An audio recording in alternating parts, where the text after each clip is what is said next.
You know, I already got a phone call. I got a phone call about 3 weeks ago from Ben Shapiro. But it wasn't Ben Shapiro. No. It was someone using an AI system to modify their voice in real time using Ben Shapiro's accent and diction. And after talking to him for about a minute, I knew something was up, because the way he talked wasn't the way Ben talked, but the voice was, the cadence, everything, 100% perfect.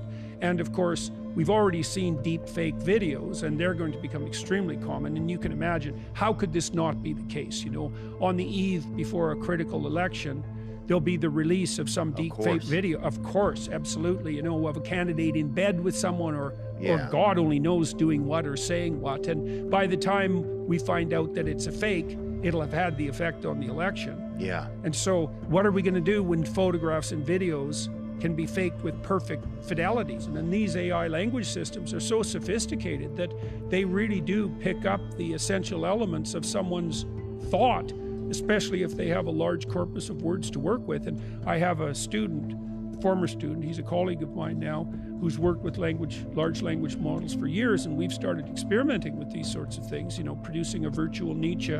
We have a virtual King James Bible, and so you can ask the Bible any question. Yeah, I know, it's very strange. It's like, I don't even know what to think about that, because the AI system, the large language model, does capture the spirit of a text. And there's a lot of biblical text. And now if you have a system that speaks, what voice is a system that speaks in the voice of the Bible? What the hell voice is that? It's complicated, right? Because YouTube, the distribution of video, and the ability to store it has really transformed the communication landscape. That's why we can do this, right? Yeah. And it's also, and this is a very positive thing, it's taken a lot of the falseness out of media coverage. I mean, one of the things that's happening in this presidential election, which is absolutely revolutionary, and this is going to happen with increasing speed, is that the candidates are turning to the podcast world to deliver their message, to communicate with the people directly, right? And now there's not a lot of interference with that. YouTube took down my interview with Robert F. Kennedy, which I thought was absolutely unforgivable, given that he's bloody well running for president, you know, and we're so hepped up about interference with elections from the Russians, which was all a lie, and here's actual interference with an ongoing election. But even having said that, the candidates are making the rounds on the podcast world because they're on the soapbox.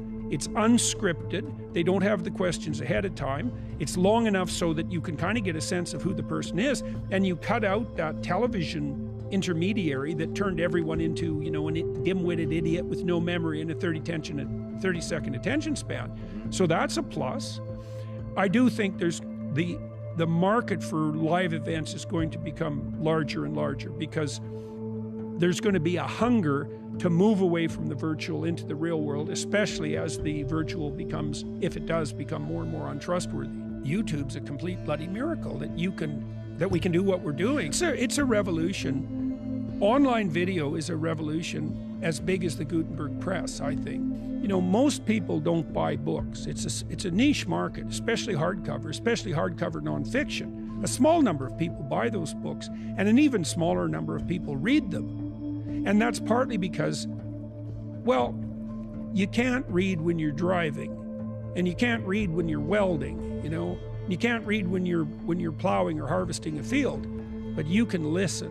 Yeah. And way more people can listen than read. Like, I think 20 times more, 50 times more, way more people can listen and watch. Yeah. And so now, you know, the printing press had the advantage of permanency and duplicatability.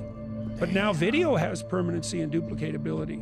Right. So, and there's no barrier to publication, right? We can record this and put it out in front of 1 million people in like one day. Yeah. It's an utterly revolutionary technology, and it should bring, this is the upside of the downsides that we've been talking about. The human race and all the individuals that make it up have always faced an apocalyptic future. You know, everybody dies, and everyone you know is going to disappear, and like the catastrophes are coming your way. And obviously, societies face apocalyptic circumstances as well. Whole Rome disappeared, Greece disappeared, you know. The apocalypse is always there as a possibility in front of us, always. The question is, the fundamental question is, how do you deal with a radically uncertain future? And one answer is, well, you panic and you run around and you terrify everyone and you use that club of fear to beat them into submission and you tyrannize them. And you do that while simultaneously claiming that you're saving the planet. And you're not. You're just accruing power to yourself. I think tyrants use fear to obtain compliance. And then you might say, well, what's the alternative to that? Well, the alternative we're trying to put forward is, how about we offer you a good deal? It's like, here's the future you could have. It'll be one where you could get ahead, you know, where you could be autonomous, you have your freedom, where your life could be abundant, and so could the life of your children. We're pro-family and we're pro-children, and we believe that if human beings acted ethically and communicated forthrightly and aimed upward courageously, because you have to do it courageously given the possibility of the apocalypse, that there isn't a problem that we couldn't solve. We could make the desert bloom. We don't have to enter the future with fear. The fundamental goal, I would say, of the conference and our initial movements is to put forward the proposition that we could develop a vision for the future that was voluntary, positive, concrete, practical, and not naive. And so the notion would be, we're not going to close our eyes to the fact that the world's a dangerous place. Yeah. But we're going to say, look, if we got our act together and aimed up, there's no limit to what we could accomplish. I mean, look, already since the wall fell in 1989, the planet has got immeasurably richer. You know, when I was a kid, the notion of starvation in China and India and Africa, that was par for the course. That was happening all the time. That doesn't happen anymore. People only starve now for political reasons, and very rarely. And that's despite the fact that there are 8 billion people on the planet, when the doomsaying apocalypse mongers in the 1960s believed that we would be overpopulated and starving at 4 billion by the year 2000. See, human beings are strange creatures because we evolved the ability to produce virtual representations of ourselves. That's what a thought is. You know, when you dream of yourself or you dream of another person, you've made an avatar of yourself or the other person in imagination, right? It's virtual. A thought is a virtual extension of you. Okay, so what human beings do is they produce thoughts that multiply, and all the ones that aren't useful die. Well, then the people don't have to die. And so we've substituted the death of thought for the death of people. And what that also means is that because we can transmute our thought and change it abstractly, we can change the manner in which we act radically enough so we're not subject to Malthusian limitations. We can get more from less all the time. You know, like we're way more effective at propelling automobiles using gasoline than we were 40 years ago. Way more efficient, way less pollution. We can get oil out of shale, and we couldn't do that at all 20 years ago. And we're getting Exxon announced, I think 3 weeks ago, that they'd figured out a way, I can't remember if it was to double oil shale production or to double the amount of oil they could get out of exhausted oil reservoirs. Wow. So our vision at ARC is essentially this, is that there isn't a more valuable natural resource than human cognitive capacity. Okay. And there's 8 billion of us, and that means there's 8,000 people out there now who are 1 in a million. Like, if we could capitalize on our collective intelligence, there's no limit to the number of problems we could solve. I don't think there's any reason at all to assume that we couldn't have the abundant future that we would all dream of and maintain harmony with the environment in a manner that we would deem acceptable indefinitely. And I think the best way to interfere with that, both of those, the economic part of it and the environmental part, is to terrify people into tyrannical submission, to demolish the poor, because that will happen immediately afterward, and to have the whole goddamn house of cards come tumbling down. We don't need to do that. So here's another fact. When you say demolish the poor, what do you mean? Well, if you make energy more expensive, well, who do you hurt? Poor people. Well, obviously, and every time you make any basic necessity, and there's no basic necessity more basic than energy. Yeah. As soon as you make that more expensive, you hurt the poor. Yeah. And you know, it's always the case, there's a pyramid of poor people, of wealth. There's a small number of people at the top, and they have most of the wealth.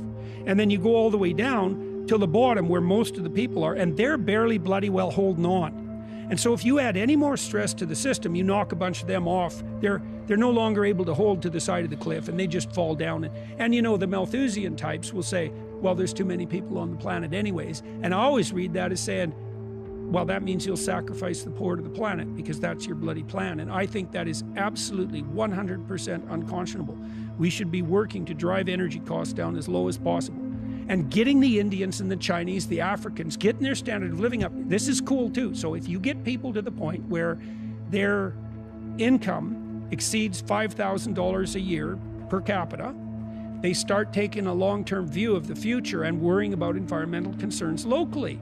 So while you imagine you're scrabbling around in the damn dirt, like literally trying to worry about where your next meal is going to come from, you're not really very concerned about environmental maintenance over the next 3 generations. Yeah, you can't. Well, obviously.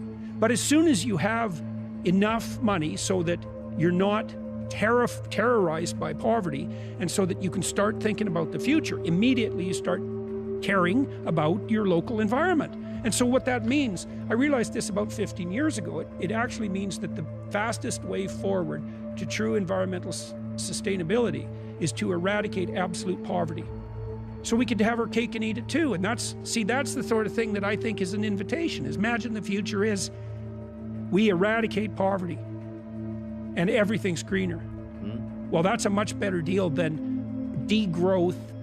You know, you don't have heat in your house, you don't get air conditioning, you don't get to fly, you don't get to have a car, you don't get to crack a joke. You know, you're a bloody curse on the surface of the planet. There should be a lot less of you. It's evil to have children. Your ambition is nothing but part of the bloody patriarchal nightmare. It's like, I don't like that vision. And I think it will bring about the very catastrophe that it's hypothetically designed to mitigate against. And what I would like instead is to offer people a vision where people listen and they say, Jesus, you know, I could get on board with that. I could devote myself to that. That sounds like the kind of future I'd like to have voluntarily, right?